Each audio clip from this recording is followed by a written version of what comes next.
Hello everybody, it's Foxy speaking, and yes, welcome to another episode of Foxy's Fun Inspirational Chats. And today I will be your host. And in this episode, this is a story about a cat. He was quite an enchanted little cat, this one. The cat's name was Clapton. Clapton the cat. Clapton lived in a very nice bungalow village on a nice street comprised of other bungalows, both on one side of the road and opposite.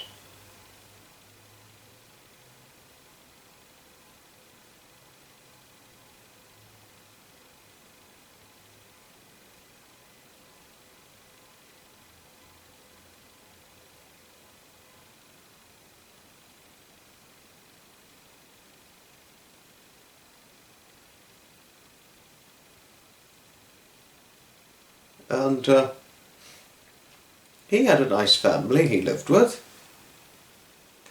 to a nice couple, but a fairly elderly couple. There were no bungalows facing the other street. The other side of the street was a playground and mainly fields. But there was a very nice garden in the bungalow Clapton the cat happily lived in. Clapton felt lucky to have had such a nice home and a nice family to live with. He had never been happier in his life. In a way, he was quite lucky. His owners always greeted him kindly and well, and whenever he was eating, his owner would always stroke him whilst he was eating. That he very much liked. His owner, which was the female, well, the wife of the male, the husband, she would always give him a kiss on his forehead. That he very much liked. He was a cat not only who liked adventures in his garden he liked to do, but he was a cat who absolutely loved profound affection. But one day, as he went out on an adventure in his garden, he noticed a hedge. Clapton always wanted to know where that hedge led to. Clapton thought to himself, I wonder where this hedge will lead. I'd like to explore this for myself. And so, Clapton walked over to the fence, leaped up with a big pounce-like jump, and jumped headfirst right into the hedge. He slid on the tree branch and mainly just walked around it, walking and walking and walking. There, he saw a bird. He jumped, tried to catch the bird, but the bird flew away, and there he hung holding his paws onto the branch until he fell and landed on the floor. Ouch, Clapton said. Oh, that naughty bird. I'm just going to carry on exploring what this hedge does and where it takes me. And so that was what he did. He continued walking through the hedge, and then he suddenly saw the hedge led to another garden. The garden he saw was much, much bigger than his owner's gardens. Not only was it a very large garden, but the garden had a fountain with water around it. And also the house looked more like a mansion. And there were also 2 kids running around in the garden. It looked like there was a party going on. And then Clapton saw something that really took his eye. There he saw a beautiful, beautiful cat. The cat looked like a female. Clapton was instantly smitten and knocked out. "Oh my goodness," Clapton said. "This cat is beautiful." So he walked over to the cat. The other cat suddenly saw Clapton running towards him. Then he came over. "Hello, dear lady," Clapton said. "Oh, I'm not a lady," said the cat. "I'm a male. Lots of people say I look so beautiful, but really I'm a male cat." "Oh," Clapton was surprised. "I thought you were a girl because you're fairly skinny." "No," said the cat. It's just my build. I'm just a small boy, really. But pleased to meet you. My name is Malcolm." "Hello, Malcolm." "My name's Clapton," Clapton said as they introduced themselves. "I'll take you on a little adventure around my house, around the house garden," Malcolm said, and so Malcolm led in front and Clapton followed Malcolm respectively. "As you see," Malcolm said, "this house here belongs to the Hamiltons. A very rich and wealthy family, I have to say." "Really? I'm not really that surprised, to be honest with you, Malcolm," Clapton said. "It's no wonder why you live in such a great big house with a great big garden and get a fountain and then, before Clapton could say anything else or continue his conversation with Malcolm, he saw something that made his eyes pop. The garden not only just had a fountain, it also had an outdoor swimming pool. And there were people and there were children happily swimming in here. "Malcolm," Clapton said, "is it me, or is there some kind of party going on in your house?" Malcolm giggled. "Yes, Clapton, it's a family party, which really it's a family get-together.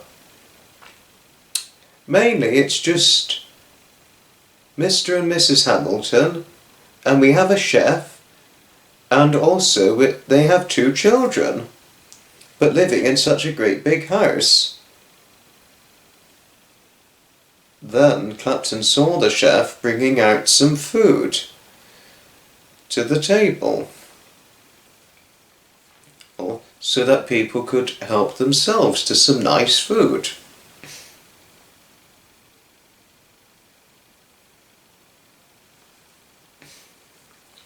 "My goodness," Clapton said, "this is quite a party going on." And then they both decided to do something together. "Meow, meow, meow, meow, meow." Mr. Hamilton overheard 2 meows, and there he saw Clapton and Malcolm. "Hello, Malcolm." "Oh, hello there, Malcolm," Mr. Hamilton said. "Oh, I say, who is this rather enchanted little cat you've brought here? He's quite a bit bigger than you are, but my, he's pretty friendly." "Meow, meow," Clapton said in response. "I know what you 2 want. You 2 want some food. Yeah, then please, I will give you some nice chicken and some cauliflower." So he got out a little plate, Mr. Hamilton got a little plate, put some cauliflower, chopped it in half, and put some chicken in the centre part of the plate. "Here you are, you 2. Clapton and Hamilton chomped up the food, but once they finished the meal, all the children came over to them and said, "Oh, Malcolm's brought a friend."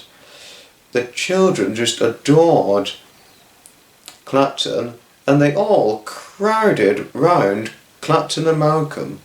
Both felt rather bombarded, but very, very much loved the affection of the children.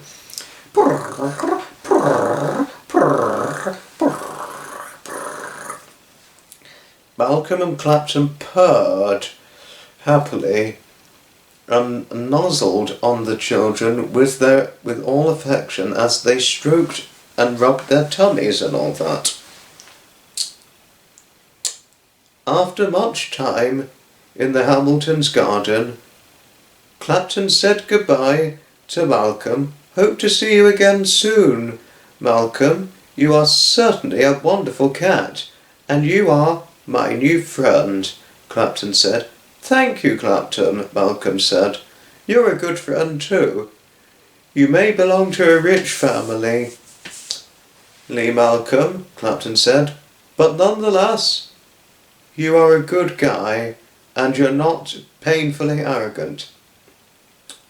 If it's not offensive to you, that is, Clapton said.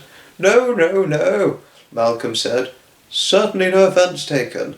And so Clapton said his last goodbyes to Malcolm until the next time he would meet up with him, and then he walked away, walked through the bush, and walked right back into his owner's gardens, right straight through the cat flap and into his bungalow house. His owners greeted him happily and friendly. Well, where have you been? Asked Mr. Tipple. Oh, hello, Clapton, said Mrs. Tipple. You seem to have had quite an adventure as you've been gone quite a while, haven't you? Meow, Clapton said in response to his owner's questioning. His owners gave him his dinner, and he ate his dinner as his owners, Mr. and Mrs. Tipple, ate their dinner. Then Mr. and Mrs. Tipple watched the evening news on their television with Clapton sitting on the sofa with them, purring as Mrs. Tipple stroked his nice soft fur. Before long, after the evening news was over, Mr. and Mrs. Tipple walked upstairs, got themselves ready for bed, got into bed and fell fast asleep. And Clapton fell happily asleep. He doesn't always sleep on his owner's bed, but sometimes he does, or sometimes he just sleeps on a cushion not too far from their bed in their bedroom, as he liked the company of his owners whenever going to sleep himself. The end. Well, I hope you guys enjoyed watching this video. Please let me know what your thoughts are in the comments down below. Thanks indeed for watching, and I shall certainly see you in the next video. Ta-ta, another time. From Foxy.